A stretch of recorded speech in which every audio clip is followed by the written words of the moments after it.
Bom dia, boa tarde, boa noite, queridos aluninhos. Tudo bem com você? Tranquilo? E hoje está na hora de falar dele, um outro grande autor da ciência política, Thomas Hobbes. Certinho? Vamos lá, então. Na nossa última aula, né, gente, nós conversamos bastante sobre Maquiavel e tal, e agora chegou a hora de falar de outro grande autor da ciência política, né, grande intérprete aí das condições do mundo, que é o nosso querido Thomas Hobbes. Certinho? O Thomas Hobbes, gente, ele vai inaugurar uma série de autores, nós vamos ver daqui para frente, que são os autores chamados contratualistas. Já ouviram falar desse termo? Bom, o termo contratualista é o seguinte: é aquela teoria política e filosófica baseada na ideia de que existe uma espécie de pacto ou contrato social que retira o ser humano de seu estado de natureza e coloca-o em convivência com outros seres humanos em sociedade. Em outras palavras, o que significa isso? Os contratualistas, basicamente, eles estão analisando uma coisa: a formação do Estado. Pensando na formação do Estado, eles querem pensar o quê? Para que serve? O que é? Como ele surgiu? Então, gente, para pensar a formação do Estado, esses caras partem de um pressuposto teórico muito importante chamado estado de natureza, conforme vocês estão vendo aqui. O que é estado de natureza, gente? É aquele estado onde vivia o Tarzan, nós vivemos só em selva, mata, alguma coisa assim? Não. O estado de natureza, de maneira bem genérica, nada mais é do que aquela forma que nós vivíamos antes da consolidação da sociedade civil. Ou seja, em algum momento o Estado apareceu, formou-se a sociedade civil e o estado da natureza é exatamente o momento anterior a isso. Então, esses autores chamados contratualistas, o que eles fazem? Eles pensam, pô, como será que nós vivíamos no estado da natureza para surgir, e por que surgiu a necessidade da formação do Estado? Porque, dependendo de como nós vivíamos no estado da natureza, muda-se completamente a função do Estado e, consequentemente, muda-se completamente as nossas relações. Ok? Então, bem a grosso modo, é isso. Os autores contratualistas estão pensando como nós passamos do estado de natureza para a sociedade civil. E, basicamente, esses caras pensam da seguinte maneira: eu vivi em estado de natureza até que, em determinado momento, eu fiz uma espécie de contrato entre nós aqui para formar-se o Estado. Então, daí vem o termo contratualista ou justnaturalista, ok? Então, vivemos no estado de natureza, fizemos um contrato e, consequentemente, surge o Estado. A partir desse contrato, surge a sociedade civil, certo? Nós iremos estudar, na sequência, três autores contratualistas muito importantes, que é exatamente Thomas Hobbes, que estamos vendo hoje. Vamos estudar também Jean-Jacques Rousseau e John Locke, ok? São três autores contratualistas muito importantes, caem bastante nos vestibulares, principalmente em segundas fases por aí, e nós iremos tentar entendê-los, porque cada um tem uma visão muito diferente, tanto do estado da natureza, quanto da função do Estado e, consequentemente, da própria formação dele. Tá ok? Então, basicamente assim, Thomas Hobbes, nós vamos ver aqui hoje, é um grande defensor do Estado absolutista, vamos tentar entender o porquê disso. Ele sim é defensor do Estado absolutista, diferente do Maquiavel, que nós já vimos na última aula. O Rousseau já vai falar da questão da democracia, enquanto que John Locke é um dos grandes autores liberais. Iremos analisar um por um nas nossas próximas aulas, hoje começando por ele, Thomas Hobbes. Beleza? Então, vamos entender rapidamente aqui um pouco do contexto que Hobbes está escrevendo. O nosso querido Hobbes nasce na Inglaterra, lá em 5 de abril de 1588. Ele vinha de uma família tradicional, né? O pai de Thomas Hobbes era um pastor anglicano, porém, deu umas tretas na família de Hobbes lá, que desde muito cedo ele esteve aos cuidados do seu tio, certo? Hobbes era um garoto bem inteligente e tal, e com apenas 15 anos de idade, ele ingressou em Oxford, né, na famosa Universidade de Oxford, lá na Inglaterra. E, a partir desse momento, então, ele passa a conhecer algumas teorias que vão ser fundamentais para nós entendermos a sua obra. Então, ele tem contato lá em Oxford, por exemplo, com a filosofia tomista aristotélica. Nós vamos ver que Aristóteles influencia, de certa maneira, alguns aspectos da teoria de Thomas Hobbes. Primeiro, aspecto que Aristóteles influencia, né? O seu pessimismo em relação à natureza humana, que nós vamos ver com detalhes daqui a pouco, e essa filosofia tomista é aquela ideia de que nós, seres humanos, somos uma espécie de átomos soltos aqui na Terra, aqui na nossa sociedade, certo? Outro cara que influenciou muito Thomas Hobbes, e nós já conversamos bastante sobre ele nas nossas últimas aulas, foi o Maquiavel, certo? Lembrando que Maquiavel também sofreu uma influência de Aristóteles, também tem essa perspectiva da humanidade, né, da natureza humana ser algo meio negativo, nós não conseguimos viver de maneira harmônica, né, por nós mesmos, e lembrando que Maquiavel é considerado o grande pai da ciência política. Então, ele analisa a política de maneira científica, através de dados. Lembra do método de Maquiavel? Era o método do realismo histórico concreto, certo? Tanto que a obra do Thomas Hobbes, você vê diretamente o impacto disso, né? Pois é uma obra onde ele utiliza muito dessa tentativa de fazer uma análise científica, inspirada nas ciências naturais, nas ciências exatas, etc. Ok? Continuando falando um pouquinho sobre o nosso querido Thomas Hobbes, né? Durante a infância e adolescência dele, a Inglaterra vivia sob domínio da dinastia dos Tudors. Vocês já viram alguma coisa lá sobre eles nas aulinhas de história, né? Durou lá mais ou menos de 1485 até 1603, e foi um momento, digamos assim, de grande tensão política na Inglaterra, né? Ela passava por um processo, né, de medo da população, inclusive de invasões externas, né?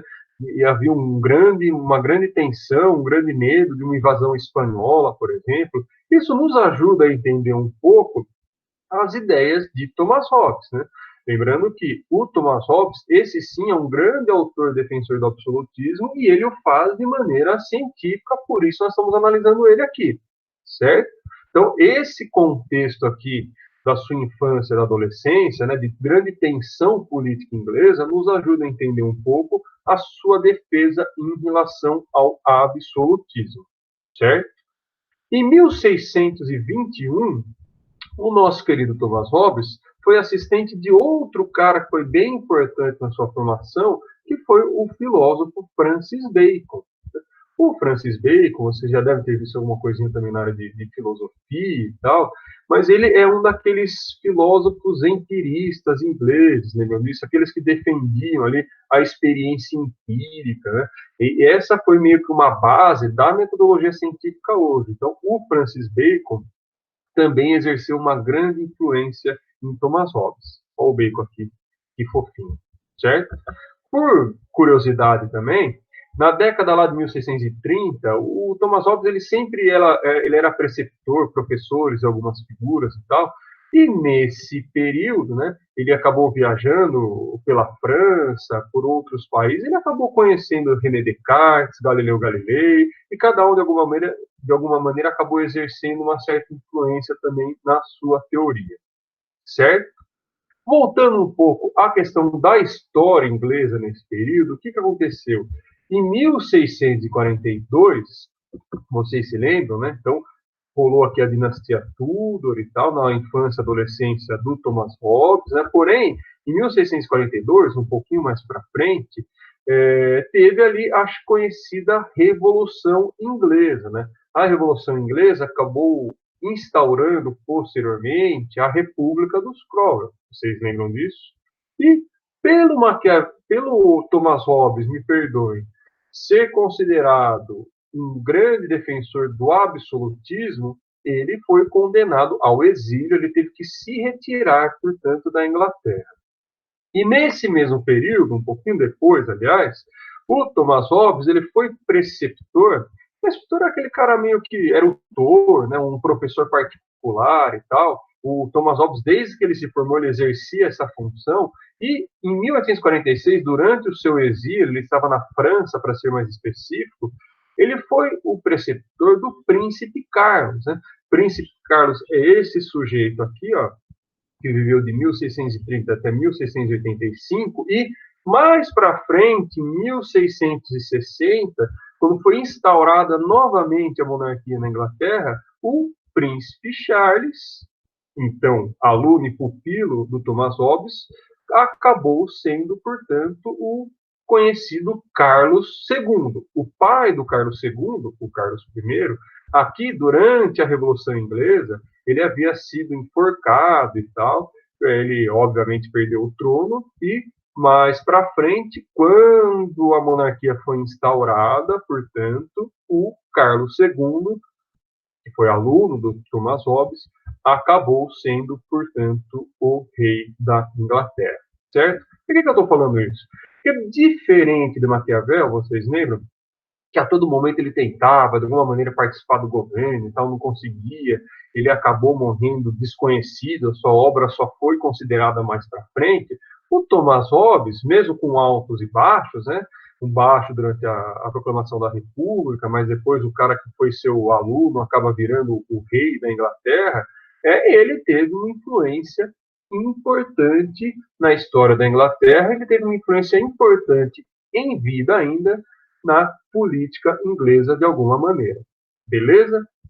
Então, gente, chegou a hora, portanto, feito esse breve resumo da vida do Thomas Hobbes, nós comentarmos pelo menos alguns fatores principais do principal livro de Hobbes. Eu considero uma das grandes obras-primas da história da humanidade, né, junto ali com o Príncipe de Maquiavel, esse livro aqui, que é o Leviatã, de Thomas Hobbes, foi escrito em 1651, conforme vocês veem aqui. Olha que interessante aqui, né? Essa capa em específico do Thomas Hobbes, e é uma grande obra-prima da história da ciência política, né? É um livro que faz uma ampla defesa do sistema absolutista, porém faz essa defesa de maneira científica e com essas influências citadas aqui para trás, ok? Aristóteles, Maquiavel, Francis Bacon, Descartes, até Galileu Galilei, certo? Então, vamos tentar analisar aqui os pontos principais da obra, da importante obra Leviatã de Thomas Hobbes, certo? Conforme eu já falei, né, o Leviatã ele foi publicado, escrito em 1651, e uma curiosidade, hein? Naquele período, no século XVII, era muito comum as pessoas publicarem e escreverem suas obras todas em latim, né, para mostrar uma certa erudição, né, um grau de cientificidade, etc. O Thomas Hobbes ele queria que o Leviatã fosse uma obra, digamos assim, popular, que as pessoas tivessem acesso. Apesar de ser muito difícil de ler o Leviatã, quem já pegou para dar uma olhadinha lá, ele é dividido em 4 partes, né, é uma linguagem pesada, porém muito interessante. O Thomas Hobbes escreveu o Leviatã todinho em inglês, publicou ele em inglês, para ver se a galera da Inglaterra ali lesse o Leviatã, ok? O que significa, primeiro antes de entrar na teoria em si, o que significa o termo Leviatã, né? Todo mundo já ouviu falar, não ouviu? Eu, particularmente, adoro esse nome, né? Inclusive, tinha um cachorro que chamava Leviatã, era um cachorro muito bonzinho, fofinho, né? Infelizmente não está mais conosco, mas é um nome bem interessante. Era um labrador preto, grande e tal. O Leviatã, o Thomas Hobbes inventou esse nome do nada, tá? O Leviatã, ele é uma espécie de monstro marinho que está presente lá no Antigo Testamento. Esse monstro marinho, qual que era a característica dele? Ele era aqui, ó, né? Essa figura aqui é um rei e tal, mas tem algumas capas do Leviatã, inclusive tem esse monstro marinho na capa. Esse monstro marinho, qual que era a característica dele? Ele era muito grande, ele era gigante, ele tinha muita força. E o que acontecia? Ele era aquele monstro, entre aspas, que de alguma maneira protegia as criaturas menores e mais frágeis à sua volta. É óbvio que o nosso querido Thomas Hobbes está fazendo uma metáfora à função do próprio Estado. O Estado tem que ser esse monstro, entre aspas, cujo objetivo é proteger os mais frágeis, é proteger a sua população. E, em específico, nós vamos tentar analisar agora o porquê ele chega a essa conclusão. O Estado absolutista é o mais propenso a cumprir essa função de proteção das pessoas mais frágeis. Ok? Então, vamos tentar entender como o nosso querido Thomas Hobbes chega a essa conclusão. Primeiro é o seguinte, né? Qual que é o objetivo de Thomas Hobbes, além de tudo isso que eu já falei? Nós vimos, devido às várias influências que Thomas Hobbes fez, que ele tem aquela busca, né, por um sistema de princípios que vão da dedução à razão, ou seja, o grande modelo, a grande fonte inspiradora de Hobbes ao escrever o Leviatã são, novamente, as ciências físicas, a matemática, a geografia, isso aí por influência de René Descartes, né? Então, aquela ideia de se produzir aquele conhecimento científico, né? A cientificidade do conhecimento, influenciado principalmente por esses filósofos modernos, René Descartes, Francis Bacon, que ele trabalhou diretamente com Francis Bacon e tal. Esses caras queriam fazer esses princípios de dedução. O Descartes, obviamente, o modelo cartesiano, aquele baseado na lógica, do simples ao complexo, enquanto Francis Bacon já era um autor empirista, né? Aquela ideia de que a produção do conhecimento ela vem única e exclusivamente através da experiência concreta, certo? Então, de alguma maneira, o Thomas Hobbes estava buscando criar esse sistema de princípios aí de dedução e da razão, certo? O ponto de partida do Leviatã, obviamente, conforme eu já falei ali, é a natureza humana, ou seja, aquele estado de natureza, né, onde o homem, segundo ele, já era dotado de razão. Ou seja, lembra, o que os autores contratualistas estão fazendo? Estado de natureza, onde nós vivíamos sem a presença do Estado, né, éramos livres, e em algum determinado momento, esse estado de natureza, o que acontece? Nós rompemos com o estado de natureza e formamos o Estado, consolidando a sociedade civil. Então, esse é o ponto de partida não só de Thomas Hobbes, mas de todos os autores contratualistas. É que cada um vai definir o estado de natureza de uma maneira diferente, e isso vai impactar diretamente na sua obra. Ok? Então, vamos lá. Como será que é esse estado de natureza do Thomas Hobbes? Lembra que eu falei para vocês? Olha, o Thomas Hobbes tem uma ideia de que o ser humano não é uma pessoa muito legal, não. Ele é um cara muito pessimista em relação à natureza humana, certo? Assim como Aristóteles era, assim como Maquiavel era. Agora, o Thomas Hobbes, ele eleva ao grau máximo essa sua, digamos assim, intolerância ou seu pessimismo em relação à natureza humana. E assim, ele diz, ó, nesse estado da natureza, ponto 1, o homem ele é isolado, ele é um cara extremamente individualizado. Nesse estado da natureza, um ponto importante, não existe propriedade. A propriedade privada, para Thomas Hobbes, isso é importante nos contratualistas, cada um vai ter uma visão diferente em relação a isso. A propriedade privada, para Thomas Hobbes, não é uma criação humana. Ela surge depois da consolidação da sociedade civil. Então, o que significa isso? Significa que a propriedade é algo criado pós-Estado, é algo artificial, não era da natureza humana. Nesse estado de natureza, eu já falei, não existia sociedade, certo? O homem era individualizado, isolado, não existe a noção de propriedade, não existe a noção de sociedade, ele já é dotado de razão, porém, no estado de natureza, o indivíduo ele não tem noção daquilo que é certo e daquilo que é errado. Então, vamos juntar as coisas? O homem dotado de razão. O homem é mau, é egoísta, a natureza humana é essa, é uma natureza má. Não há propriedade, não é sociedade, ou seja, é no estado de natureza onde o ser humano tem a plena igualdade e a plena liberdade, certo? Todo mundo é igual, pois não há propriedade, todo mundo é livre para fazer aquilo que quiser. E essa plena liberdade, plena igualdade, se a gente for somar a natureza ruim, a natureza má do ser humano, acaba gerando o quê? Atrito e caos. Ele vai dizer que o ser humano, no estado da natureza, ele segue a pior guerra possível de todas. Porque uma coisa é uma guerra de um Estado contra o Estado, né? Um país contra um país, alguma coisa assim. Ele diz que a plena igualdade, a plena liberdade gera a guerra de todos contra todos. Certo? Cruel, né? Então tá todo mundo se degladiando. Essa é a natureza humana. Lembra que eu falei para vocês que de Aristóteles, ele faz aquele negócio de comparação do que o indivíduo é um monte de átomo, né? Mas isso de Aristóteles, mais influenciado com a ciência da natureza, ele faz uma metáfora. Ele fala, ó, é o seguinte, o ser humano, né? Nós somos vários átomos soltos aí na natureza e nada regulamenta as nossas ações, ou seja, invariavelmente a gente está se pegando, se batendo aqui, pois no estado de natureza, onde não há nada que regule as minhas ações, eu acabo expondo a minha natureza má, cruel e egoísta e acabo criando essa guerra de todos contra todos. Certo? Então, o estado de natureza que Thomas Hobbes aponta é um estado de natureza extremamente caótico, um estado de natureza extremamente cruel. Certo? E aí? O que vai acontecer então? Como que a gente vai sair disso? Vamos ver daqui a pouco. Essa é aquela famosa frase, né, que toda hora sai por aí do Thomas Hobbes, né, que o homem é o lobo do homem em guerra de todos contra todos, né? Essa, digamos assim, aquela frase de para-choque de caminhão do Thomas Hobbes, você pode colocar em redação, fazer aquela festa com essa frase, certo?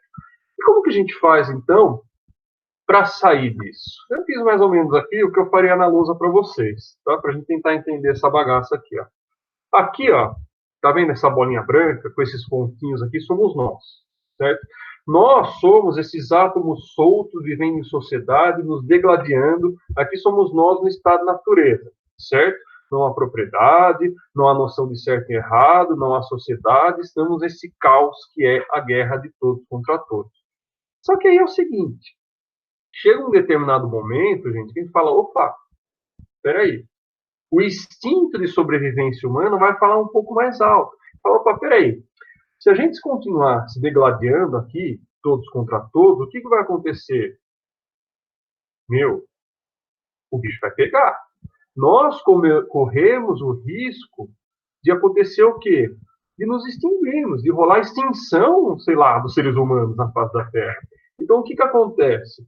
Os seres humanos, nós resolvemos fazer o quê? Resolvemos fazer uma espécie de pacto entre nós.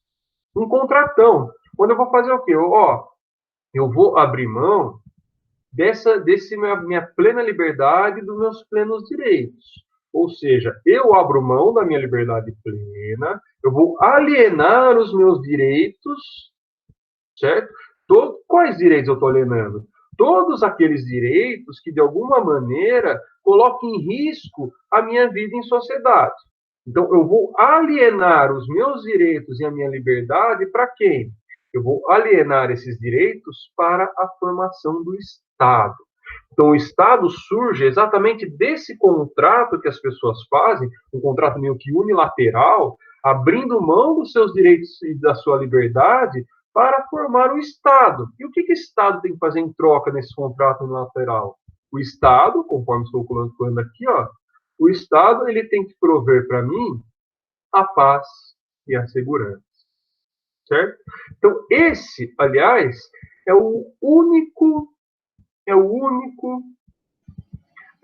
única função do Estado, garantir a paz, garantir a segurança para todos, certo? Então é isso. Que direito eu estou alienando para o Estado? Todos aqueles direitos que colocam em risco a minha vida harmônica em sociedade. Então, por exemplo, sei lá, vamos supor que eu estou lá numa sala de aula, dando uma aula no estado de natureza. Aí, de repente, eu falo alguma coisa, o aluno da frente não gosta. Ele pega, não vou cometer nenhum anacronismo aqui, ele pega, levanta e, sei lá, dá um tiro em mim. Aí o aluno lá do fundo não gosta, ele levanta, começa a metralhar os alunos da frente, ou seja, virou uma zona, uma guerra de todos contra todos, isso era possível no estado de natureza. Então, esse meu direito, eu estou abrindo mão, certo? Esse meu direito, eu estou alienando ao Estado. Então, Estado, isso é seu, através desse contrato.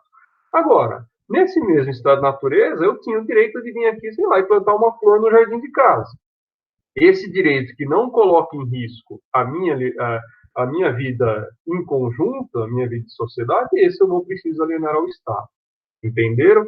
Ou seja, gente, esse é o contrato hobbesiano. É quase que um contrato unilateral. eu alieno a minha plena liberdade, eu alieno os meus direitos que colocam em risco minha vida e harmonia, e dou tudo isso para o Estado. O Estado surge a partir desse momento, certo?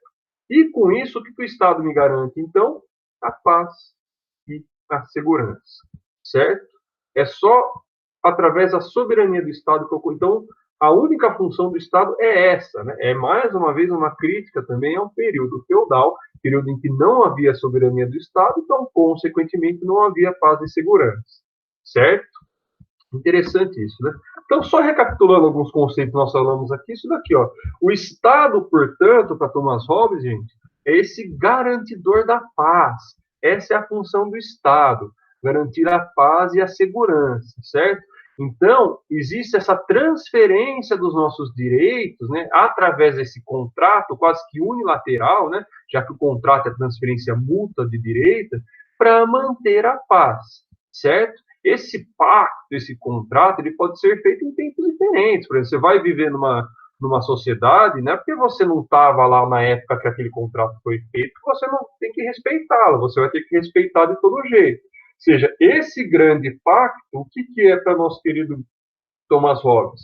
É justamente uma alienação, ou seja, eu abro mão completamente do meu direito natural, eu abro mão também da minha liberdade, certo? Então é isso daqui, ó. O Estado aqui, certo? Aliás, ó, nós aqui no Estado natureza, pense que esses pontinhos são os átomos soltos, nós estamos degladiando, então, através, quando eu estou correndo o risco de ser extinto, o meu instinto de sobrevivência fala mais alto, nós resolvemos fazer um pacto, um contrato entre nós em que alienamos os nossos direitos e a minha plena liberdade para quem? Para o Estado. E a função dele é única e exclusivamente garantir a paz e a segurança. Lembrem disso, essa é a função do Estado para Thomas Hobbes. Certo? Beleza? Não acabou ainda. Ó, então, o que passa a ser a liberdade? Quando nós temos o Estado, o que é liberdade? Lembra? Porque no Estado da natureza eu tinha plena liberdade. E o que acabava acontecendo? A plena liberdade, a plena igualdade acaba gerando caos, a guerra de todos contra todos, certo? Então, a liberdade que eu tenho hoje, diz Thomas Hobbes, é a liberdade civil. Em outras palavras, é aquela liberdade que as leis que o Estado nos permite, aquela que eu não alienei para o Estado. E quais são os meus direitos, então, já que eu alienei quase tudo para o Estado? É justamente aquilo que eu estava falando. São aquelas coisas que não podem ser transferidas por pactos que não contrariam a finalidade do Estado. Qual é a finalidade do Estado mesmo? Preservar a vida e a paz. Essa é a função do Estado, certo? Existe um único momento em que você pode questionar o Estado para Thomas Hobbes. Sabe qual é? Exatamente quando ele não cumpre a sua função aqui, quando ele não cumpre a sua função aqui de garantir a paz e a segurança. Então, se porventura esse Estado, por exemplo, entrou numa guerra e de alguma maneira perdeu, colocou em risco a própria liberdade, colocou em risco os seus povos, seus... Então, se o Estado não garantir essa paz e segurança, aí é o único momento que nós podemos contestar. Ok? Beleza. Então, gente, isso que eu estava falando para vocês. Ó, quando o Estado não cumpre essa finalidade, nós temos a plena liberdade de contestá-lo, né? E um exemplo é quando o rei, o soberano, o Estado em si é vencido em uma guerra, automaticamente ele rompe esse pacto. Certo?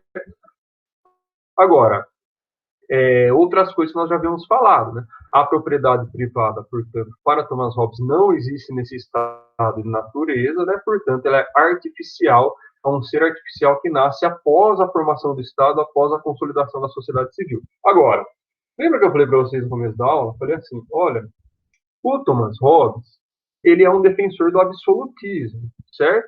Vamos tentar entender o porquê que ele está falando isso. Ó, para o Thomas Hobbes é o seguinte, eu tenho várias espécies de governo. Essas formas de governo, elas vão se diferir, serão diferentes de acordo com a espécie de soberania existente lá. Em outras palavras, é o seguinte, eu tenho a monarquia, a aristocracia e a democracia. todas elas podem dar certo. Só que, ao mesmo tempo, todas elas podem dar errado também. Vamos entender melhor isso aqui através desse meu grande gráfico aqui. Lembrem da minha lousa, né? Seria mais ou menos assim que eu coloquei aqui. E é o seguinte. Aqui, ó, somos nós, ó que bonitinho, ó, no estado natureza, certo? Então, aqui nós estamos nos degladiando, aquela guerra de todos contra todos, aquela coisa toda. Aí, nós fizemos aquele contrato e formamos o Estado, ok? Existem 3 formas de soberania que eu posso organizar esse Estado. As 3 podem dar certo. Só que assim, tem aquelas que podem dar mais certo e aquelas que podem dar menos certo, ok? Eu tenho, por exemplo, a possibilidade de uma democracia, certo? O que é democracia mesmo? O governo do demo? Não. É um governo de todos. Mesmo que assim, o conceito de democracia já existia. Estamos falando aí do século XVII, mas já tinha e tal, experiências da democracia grega, da democracia dos governos republicanos romanos, mesmo que bem restrita, já existia o conceito de democracia, não da democracia liberal burguesa, mas já existia esse conceito. E assim, democracia conceitualmente não é o governo de todos, é o governo de todos, não é? E Robson falou que no estado de natureza, onde todo mundo tem a plena liberdade, todo mundo está decidindo tudo, né, meio que por ele mesmo, não rola o caos. Então ele fala assim, a democracia pode dar certo? Pode. Mas assim, para a democracia dar errado, é um passinho. A democracia é a forma de governo que está mais próximo do estado de natureza, está mais próximo desse caos aqui que é o estado de natureza, certo? Então, a democracia muito dificilmente ela vai conseguir cumprir o objetivo do Estado, que é garantir a paz e a segurança. Por quê? Porque numa democracia, se todo mundo está decidindo, todo mundo vai decidir por si mesmo, e não necessariamente para o bem da sociedade. Então, a democracia, quando ela dá errado, e a possibilidade é muito grande, pois ela está muito próxima do estado de natureza, quando a democracia dá errado, ela entra na sua forma negativa, que Thomas Hobbes chama de anarquia, certo? Então, a democracia, quando dá tudo certo, quando ela cumpre sua função, garante a paz e a segurança, e a anarquia, que é gigantesca para Hobbes a chance da democracia virar anarquia, pois todo mundo decidindo, cada um vai só, o ser humano é muito egoísta, é ruim, não vai rolar, a gente está muito próximo do estado da natureza. Então, a face negativa da democracia, que é azulzinha quando dá certo, a face negativa da democracia, esse em vermelhinho aqui, Thomas Hobbes chama de anarquia. Aí, conforme a gente vai subindo esse meu gráfico aqui, ó, tem uma outra forma de soberania que Thomas Hobbes vai dizer, que é a aristocracia. O que é a aristocracia? É o governo de poucos. Aí mais ou menos o seguinte, poucos governando pode dar mais certo que uma democracia, ok? Porque não é todo mundo, são alguns. Agora, se o Estado não cumprir sua função, não conseguir manter a paz e a segurança, e principalmente se esses poucos governarem por interesse daquele grupo específico e não por interesse de toda a sociedade, o que acontece? Essa aristocracia, que é quando ela dá certo, acaba virando uma oligarquia, que é a forma negativa da aristocracia. Entendeu? Então, a aristocracia ela pode dar mais certo que a democracia, porém, tem menos chance de dar certo do que a monarquia, que eu vou falar daqui a pouco. Ou seja, a aristocracia, governo de poucos, pode dar certo, se garantir a paz e a segurança e o governo for feito para todos, não para aquele grupo em específico, ou pode dar errado se não garantir a paz e a segurança e se aquele governo em específico for feito para poucos. Aí, esta aristocracia viraria uma oligarquia, ok? E o último, né, veja que eu coloquei ele mais distante aqui do estado da natureza, a forma de governo que tem mais possibilidade de dar certo é a monarquia, que é o governo de um só, diz Thomas Hobbes. Um só decidindo, mas a chance de dar certo é muito maior do que todo mundo decidindo e é bem maior do que alguns decidindo. Um só tem menos chance de errar. Agora, a monarquia é infalível para Hobbes? Então, virou um Estado monárquico absolutista, beleza? Não necessariamente. Porque o que pode acontecer? Esse monarca, esse governo de um só, Ele pode, primeiro, não garantir a segurança e a paz, certo? Já falamos sobre isso 500 vezes aqui. Vocês já notaram que se o Estado não cumprir essa função, um abraço. Ou esse pode governar por interesse próprio. Se ele fizer isso, essa monarquia, que é o lado positivo, entra no seu lado negativo, que é a tirania, certo? Então, o governo de um só pode dar certo. Aliás, tem muito mais chance de dar certo do que a democracia e a aristocracia, segundo Hobbes. Mas também, nenhuma forma de governo é perfeita, diz Hobbes. Todas estão propensas a entrarem no seu lado negativo, que é quando não garante a paz e a segurança, ou quando o governo não é feito para o interesse de toda a sociedade, certo? Então, democracia quando o governo de todos dá certo, a anarquia, me perdoe, quando dá errado. A aristocracia quando o governo de poucos dá certo, oligarquia quando dá errado. Monarquia quando o governo de todos dá certo, tirania quando dá errado, certo? Notem, portanto, gente, que assim, o Thomas Hobbes, ele sai daquela explicação meio usual do absolutismo e sempre misturava a religião, né? Aquele aspecto teológico, de que o monarca é enviado de Deus, etc, etc. Aliás, o Hobbes, até no final da vida lá, né, quando Carlos II assume o governo, muitas pessoas do governo do Carlos II questionava Thomas Hobbes, inclusive por esse fator dele negar a teologia. Ele não quer explicar através de uma religiosidade, certo? A explicação de Hobbes, portanto, é científica. Ele faz uma ruptura da religião com o Estado, da religião com a política, assim como Maquiavel já fazia, lembrando que Hobbes foi extremamente inspirado por Maquiavel, certo? Então, só para completar aqui, né, a monarquia, portanto, é a melhor forma de governo para Hobbes, né, mesmo não existindo uma forma perfeita. Um só errando é melhor do que dezenas, e um detalhe muito importante para Hobbes, que eu acabei de falar aqui para vocês. A função do Estado é garantir a paz, certo? Se ele cumprir essa função, não interessa o que ele esteja fazendo. Tá ok. Inclusive, o Hobbes fala, uma das melhores formas disso acontecer, de eu garantir meu poder, é como? É através do medo, certo? Porém, um medo articulado à esperança de eu permanecer vivo, certo? Então, essa é a lógica de Thomas Hobbes. Espero que você tenha gostado.